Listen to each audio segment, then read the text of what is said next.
Bienvenidos a Guerreros del Mundo. Hoy nos adentramos en la historia de uno de los comandantes más legendarios de la humanidad. Un hombre que, con su genio militar y su ambición imparable, cambió el destino de Roma y escribió su nombre en la eternidad. Esta es la historia de Cayo Julio César, el general que desafió a su propia patria y conquistó el mundo.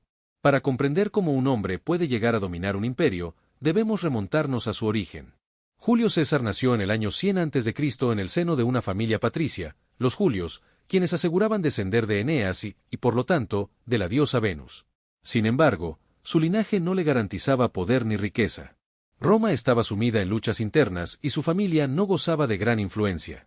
Desde joven, César fue testigo de las disputas entre optimates y populares, dos facciones que se peleaban el control de la república. Su tío, Cayo Mario, un célebre general, pertenecía al bando de los populares, lo que lo convirtió en enemigo de la aristocracia tradicional. Cuando Sila, líder de los optimates, tomó el poder, César fue considerado una amenaza y obligado a huir. En su exilio, encontró su primer contacto real con la guerra. Se unió al ejército romano en Asia Menor, donde su talento y valentía lo hicieron destacar. Durante el sitio de Mitilene, se ganó la corona cívica, una de las condecoraciones más altas de Roma, por salvar la vida de un compañero en combate. Aquí empezó a formarse el comandante que revolucionaría el arte de la guerra. Pero César no solo era un guerrero valiente. Era un observador meticuloso. Aprendió tácticas de asedio, movilidad de tropas y la importancia de la logística en campaña. También entendió que el liderazgo no solo se basaba en la fuerza, sino en la lealtad de los soldados. Cuando finalmente regresó a Roma, ya no era solo un joven ambicioso, sino un líder con experiencia militar y una visión clara. El poder no se pedía, se tomaba. Pero para ello, necesitaba un ejército propio. Y cuando lo tuvo, el mundo conocería el verdadero significado de la guerra. Desde el primer día al mando de un ejército, César entendió que la clave de la victoria no estaba solo en la fuerza, sino en la disciplina, la estrategia y la lealtad inquebrantable. Los generales romanos anteriores habían seguido métodos tradicionales de guerra, confiando en la superioridad de sus legiones. Pero César no era un comandante común. En lugar de esperar a que la guerra llegara a él, la llevó a sus enemigos, usando velocidad, maniobras inesperadas y una feroz determinación. Implementó marchas forzadas, obligando a sus hombres a cubrir distancias enormes en poco tiempo, lo que le permitía tomar por sorpresa a sus enemigos. Sus legiones podían recorrer hasta 50 kilómetros en un solo día, permitiéndole atacar antes de que los adversarios pudieran reaccionar. Pero la movilidad no era suficiente.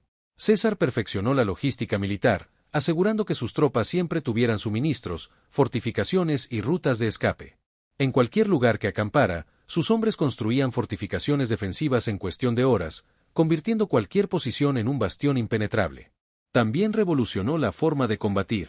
Aunque el testudo o formación tortuga ya existía, César la utilizó de forma más dinámica, combinándola con emboscadas y ataques relámpago. En el campo de batalla, sabía cuándo avanzar, cuándo retirarse y cuándo lanzar el golpe final. Pero lo que realmente lo hizo imbatible no fue solo su estrategia, sino su capacidad de inspirar a sus hombres. No era un general que observaba desde la retaguardia, marchaba con sus soldados, comía con ellos y luchaba a su lado. Sus hombres lo seguían con una lealtad ciega, sabiendo que, bajo su mando, eran más que soldados, eran los instrumentos del destino de Roma. Y con este ejército de élite, César fijó su mirada en la conquista de la Galia, donde demostraría que su genio militar no tenía rival. Para muchos generales romanos, la Galia era un territorio imposible de someter. Poblada por tribus guerreras, feroces y en constante conflicto, representaba un desafío colosal. Pero para Julio César, esto no era un obstáculo, sino la oportunidad perfecta para forjar su legado. En el año 58 a.C., César tomó el mando de las legiones romanas en la Galia. Oficialmente, su misión era defender los territorios aliados de Roma de invasiones germánicas. Pero en realidad, su plan era mucho más ambicioso: conquistar toda la Galia y demostrar que ningún líder romano antes que él había alcanzado su nivel de grandeza. El primer gran enfrentamiento ocurrió contra los helvecios, una tribu migratoria que intentaba cruzar los dominios romanos con más de 300.000 personas. En la batalla de Bibracte, César utilizó el terreno a su favor, impidiendo su avance y destruyendo gran parte de sus fuerzas. Fue una victoria brutal, que dejó en claro que Roma no permitiría que nadie desafiara su autoridad. Pero su mayor prueba llegó contra los belgas y los nervios, tribus conocidas por su ferocidad. En la batalla del Sabis, las legiones de César fueron sorprendidas por una emboscada masiva. Miles de guerreros emergieron del bosque y arremetieron contra los romanos antes de que pudieran formar sus líneas de combate. El caos era total.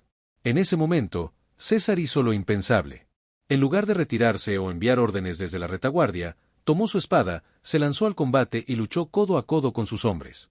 Su sola presencia transformó el pánico en furia, y poco a poco las legiones recuperaron el control. Con disciplina y maniobras tácticas, los romanos lograron rodear y aniquilar a los nervios. La conquista de la Galia avanzó implacable. César no solo vencía en el campo de batalla, sino que sabía cómo explotar las divisiones entre los galos, aliándose con algunas tribus para derrotar a otras. Pero aunque muchas tribus se rindieron, un líder galo aún se negaba a inclinarse ante Roma. Y su nombre sería recordado junto al de César en la mayor batalla de la guerra. En el año 52 a.C., las tribus galas, cansadas de la brutalidad romana, hicieron algo que nunca antes había ocurrido: se unieron bajo un solo líder. Su comandante era Vercingetorix, un caudillo astuto que comprendió que no podía derrotar a Roma con una sola batalla, pero sí con una guerra de desgaste. Vercingetorix cambió la estrategia. En lugar de enfrentarse directamente a las legiones, atacaba sus líneas de suministro, quemaba campos de cultivo y obligaba a los romanos a luchar en territorio hostil. Durante meses, César persiguió a los galos sin poder atraparlos. Finalmente, los dos ejércitos se encontraron en Alesia, una fortaleza natural sobre una colina. Vercingetorix, con 80.000 guerreros, sabía que su única esperanza era resistir hasta que un ejército de 250.000 refuerzos galos llegara a liberarlo. Pero César hizo lo impensable. En lugar de asediar la ciudad con ataques constantes, ordenó la construcción de una muralla de 16 kilómetros alrededor de Alesia, cortando toda posibilidad de escape. Luego, al enterarse de que los refuerzos estaban en camino, mandó construir una segunda muralla externa, bloqueando el acceso de cualquier enemigo. Roma había atrapado a su presa. Lo que siguió fue un infierno. Los galos dentro de Alesia comenzaron a morir de hambre, mientras que los refuerzos intentaban desesperadamente romper el cerco. En un punto crítico, miles de guerreros atacaron las murallas al mismo tiempo, logrando abrir brechas en la defensa romana. La batalla parecía perdida.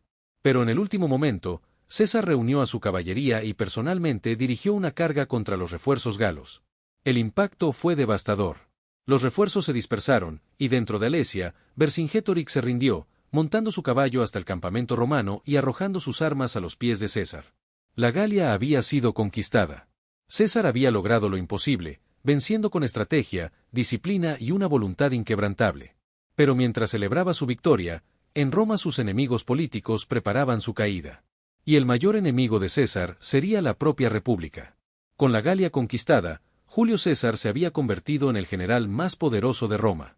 Pero su éxito tenía un precio. El Senado y la aristocracia romana lo veían como una amenaza creciente. Desde Roma, Pompeyo, su antiguo aliado y ahora su mayor rival, lideraba el Senado. Los optimates, la facción conservadora, ordenaron a César que disolviera su ejército y regresara a Roma sin sus legiones. Sabían que, sin su ejército, sería vulnerable y podrían destituirlo fácilmente. Pero César no era un hombre que aceptara órdenes. Sabía que si regresaba sin su ejército, su destino estaría sellado. Y así, en el año 49 a.C., tomó la decisión que cambiaría la historia para siempre: cruzar el río Rubicón al mando de sus tropas. Este acto era una declaración de guerra. Ningún general tenía permitido entrar en Italia con un ejército sin la aprobación del Senado. César sabía que, una vez cruzado el Rubicón, no habría marcha atrás. Fue entonces cuando pronunció una de las frases más famosas de la historia. Alea iacta est, la suerte está echada. Pompeyo y sus aliados, sorprendidos por la rapidez del avance de César, huyeron de Roma sin presentar batalla. César entró en la ciudad sin resistencia, asegurando el control del gobierno en cuestión de días. Pero la guerra apenas comenzaba. Pompeyo había huido a Grecia, donde reunía un enorme ejército. Ahora, Roma no era suficiente. César tendría que marchar y vencer a su rival en el campo de batalla. El destino de Roma se decidiría en una guerra sin precedentes. En el año 48 a.C., César partió hacia Grecia con un solo objetivo: destruir a Pompeyo y reclamar su lugar como líder absoluto de Roma. Pompeyo tenía todas las ventajas: un ejército más grande, más recursos y el respaldo de la aristocracia romana. Confiado en su victoria, estableció su base en Farsalia, donde esperaba desgastar a César con una guerra prolongada. Pero César no iba a permitirlo. Conocía las debilidades de su enemigo y decidió atacarlo antes de que pudiera consolidar su ventaja. El choque entre ambos ejércitos fue monumental. Pompeyo apostó todo a un ataque masivo con su caballería, confiando en que podría flanquear a las legiones de César. Pero éste, anticipando la jugada, ocultó tropas en la retaguardia y en el momento preciso lanzó un contraataque devastador. La caballería pompeyana colapsó y su ejército cayó en el caos. Miles de sus hombres fueron masacrados, y Pompeyo, viendo la derrota inevitable, huyó del campo de batalla. Pero su fuga no duraría mucho. Buscó refugio en Egipto, confiando en el apoyo del joven faraón Ptolomeo XIII.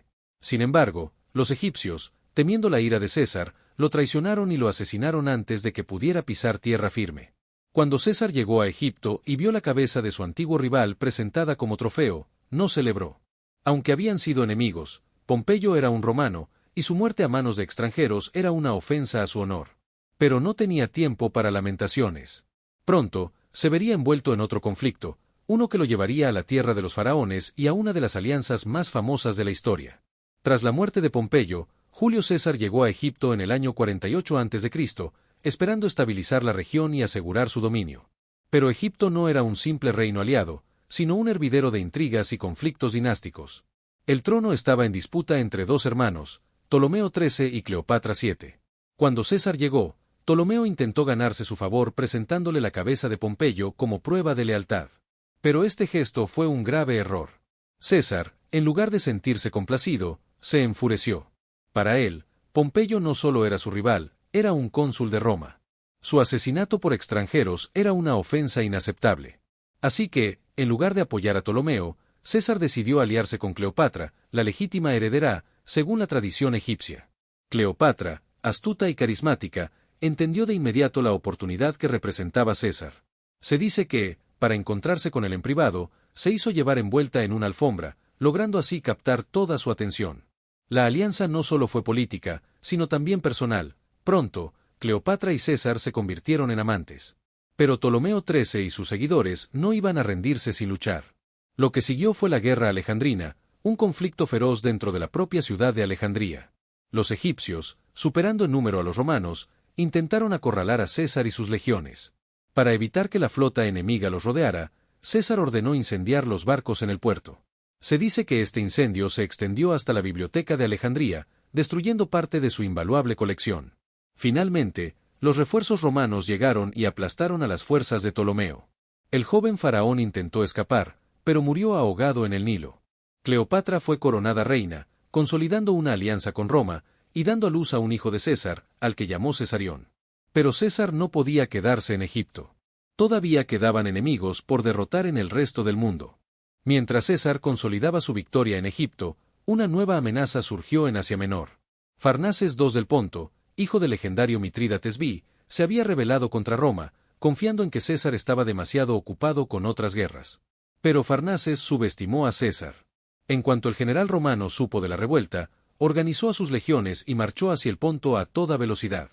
El enfrentamiento decisivo ocurrió en la batalla de Sela en el año 47 a.C. Farnaces, confiado en su superioridad numérica, decidió atacar primero. Sin embargo, César lo esperaba. Con una combinación perfecta de estrategia y rapidez, las legiones romanas destruyeron al ejército enemigo en cuestión de horas. Farnaces intentó huir, pero fue asesinado por sus propios hombres. La victoria fue tan rápida y absoluta que César envió al Senado romano un mensaje legendario. Veni, vidi, vici, vine, vi, vencí. Estas tres palabras resumían su genio militar. Mientras otros generales necesitaban meses o años para ganar una guerra, César lo hacía en días. Pero su camino aún no terminaba. Los últimos restos de la resistencia pompeyana estaban en Hispania, y César debía enfrentarse a su última batalla. Después de sus victorias en Egipto y Asia Menor, Julio César regresó a Roma como el hombre más poderoso del mundo. Había vencido a todos sus enemigos en el campo de batalla y su autoridad era absoluta. Roma, que alguna vez lo trató como un rebelde, ahora lo recibía como un conquistador. En el año 46 a.C., César celebró un triunfo sin precedentes. Durante 4 días, las calles de Roma fueron testigos de desfiles imponentes con legiones victoriosas, carros de guerra, botines traídos de la Galia, Egipto y el Ponto, y prisioneros de guerra desfilando en cadenas. Pero mientras la multitud lo aclamaba, el Senado romano observaba con inquietud. César estaba acumulando demasiado poder. Y Roma tenía una historia clara: Cualquier hombre que se volviera demasiado fuerte se convertía en un peligro para la República. Para consolidar su dominio, César se proclamó dictador vitalicio. Pero no era un tirano sediento de sangre. Implementó reformas para modernizar Roma, reorganizó el calendario, creando el calendario juliano, y expandió la ciudadanía romana. Sin embargo, sus acciones fueron interpretadas por sus enemigos como señales de que planeaba convertirse en rey. Y para los romanos, la idea de un monarca era intolerable. Los senadores más influyentes, entre ellos Casio y Bruto, comenzaron a conspirar en su contra. La guerra de César no había terminado, solo había cambiado de escenario. El 15 de marzo del año 44 a.C., César entró en la curia de Pompeyo, el edificio donde se reunía el Senado. No sospechaba que ese sería su último día. Un grupo de senadores, armados con dagas escondidas bajo sus túnicas, lo rodeó. La primera puñalada la recibió en la espalda. Luego, el resto de los conspiradores se abalanzó sobre él, apuñalándolo repetidamente. Según la leyenda, cuando vio entre sus atacantes a Bruto, su protegido, su mirada se llenó de dolor y pronunció su última frase.